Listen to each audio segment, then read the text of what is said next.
కార్తీక మాసంలో బీచ్ స్నానం చేస్తే చాలా మంచిది. ఎవ్రీ ఇయర్ మా ఊర్లో ఉన్న బీచ్ కి అయితే వెళ్తాం కార్తీక మాసంలో, నోవులకు ముందు రోజు.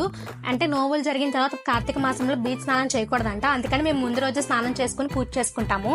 మేము ఎర్లీ మార్నింగ్ బీచ్ కి అయితే స్టార్ట్ అయిపోయాం. బీచ్ కి రాగానే ఇక్కడ ఎంట్రన్స్ లో కనిపించినాయి బట్టలు, బాల్స్, హ్యాట్స్, బీచ్ కి కావాల్సిన అన్ని ఇక్కడ స్టాల్స్ అయితే పెట్టారు. కార్తీక మాసం కదా, పసుపు కుంకుమ ఇవన్నీ బీచ్ లో వదిలి తర్వాత స్నానం చేయాలి.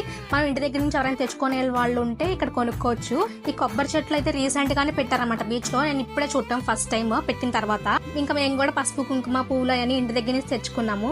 బీచ్ అంతా ఒక టెంపుల్ లా చేసేసారన్నమాట. ఇచ్చకతో శివలింగాల్లా చేసుకుని పూజ చేసుకున్నారు చాలా మంది ఇక్కడ. మేము ఏ ఊర్లో ఉన్న బీచ్ కి వచ్చామో తెలిస్తే ఎవరైనా కమెంట్ చేసేయండి. ఇక్కడ ఫుడ్ స్టాల్స్ కూడా ఉన్నాయి. నేను ముంత మసాలా అయితే తీసుకున్నాను. దీని కాస్ట్ వచ్చేసరికి 30 రూపీస్. టేస్ట్ కూడా ఓకేగా ఉంది.